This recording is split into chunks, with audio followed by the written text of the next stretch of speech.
हम हँसै छी मुदा मनमे बहुत किछु बात अइ। कहू तऽ कहू जाकऽ केकरासँ बतियाउ, केकरा जाकऽ कहू।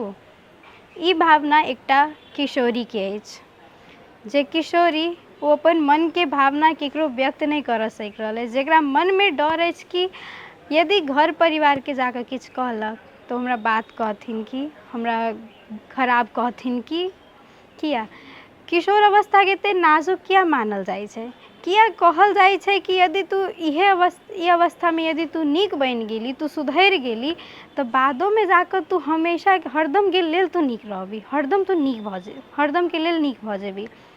एना किया कहल जाइ छै? या तऽ अगर एही अवस्थामे हम नीक बनि सकै छी तऽ हमरा केओ सिखा दिअ, केओ कहि दिअ कि नीक केना बनल जाइ छै, नीक केहन होइ छै, नीक केकरा कहल जाइ छै। किछु बात रहैए मनमे, सोचै छी यदि ककरो मम्मीसँ बतियाउ, दीदीसँ बतियाउ, भाइसँ बतियाउ तऽ केना कऽ कहू। यदि हमरा खराब कहलखिन, यदि हमरा बारेमे किछु खराब सोचि लेलखिन तऽ हमर बात बुझथिन कि नहि से बुझाइए। तऽ जाकऽ अपन साथी सङ्ग बतियाइ छी, जाकऽ अपन साथीके अपन बात कहै छी, मुदा ओ साथियोके कतेक बुद्धि हेतै, ओहो तऽ एकटा किशोरिये छै, ओहो जे सिखने छै, ओहो जे देखने छै उहे हमरा कहतै ने।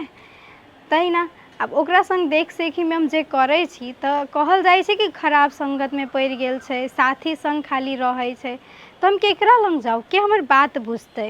साथिये सङ्ग रहबै ने। डर अछि मनमे कि घरमे कहब तऽ की हैत से। ई भावना एकटा किशोरीके रहै छै, जाहिसँ कि की रहै छै, हुनका सबके लगै छै कि हुनकर घर परिवारके लोक बात बुझतै कि नहि, खिसियात कि, डर सब रहै छै हमरा किछु करऽ देत कि नहि, छै कि नहि।